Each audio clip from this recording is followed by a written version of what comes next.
បងមិនដែលយល់ពីអូនគ្រប់រឿងកន្លងដែលអូនបានធ្វើ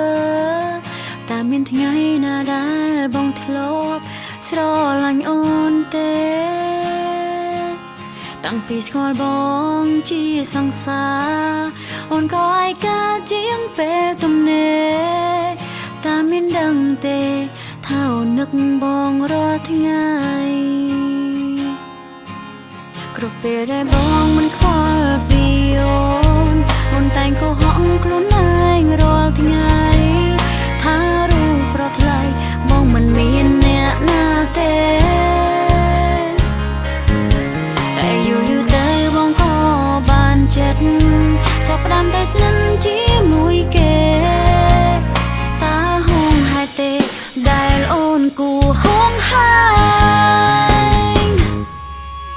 ចិត្តមួយនៅស្រឡាញ់ចិត្តមួយចង់ចាចេញត្រូវសម្រាប់យកមួយណា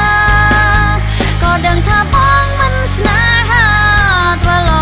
យ៉ាងណាក៏បងនៅតែមិនយល់ថ្ងៃមួយអូននឹងចាចេញនឹងមិនត្រឡប់មកវិញព្រោះតែបងមិនដែលខ្វល់ការឈឺចុកចាប់ឲ្យអូនយល់របៀបនៃការរស់នៅម្នាក់ឯងទោះហត់យ៉ាងណាទោះឈឺប៉ុណ្ណាអូនមិនប្រាថ្នាបងទៀតទេលះបងឲ្យមានមេឲ្យគេមើលថែចោល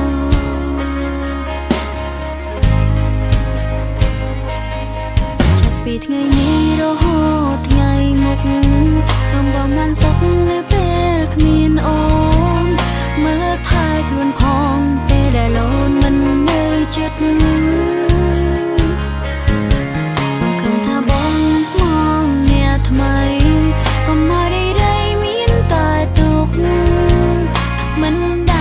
សុខ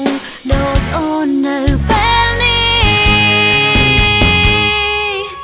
ចិត្តមួយនៅស្រឡាញ់ចិត្តមួយចង់ចាចេញត្រូវសម្រាប់យកមួយណាក៏ដឹងថាបងមិនស្នេហាទ្វឡ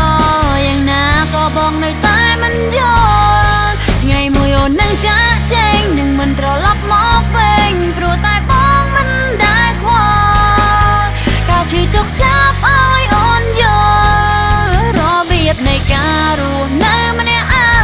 ងទោះហត់យ៉ាងណាទោះឈឺប៉ុណ្ណាអូនមិនប្រាថ្នាបងទៀតទេលះបងឲ្យមានមេឲ្យគេមើលថែចោល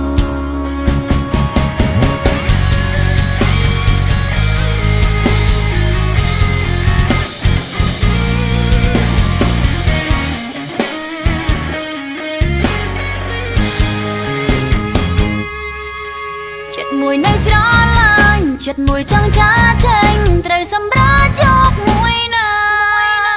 ក៏ដឹងថាបងមិនស្នេហាទ្វឡយ៉ាងណាក៏បងនៅតែ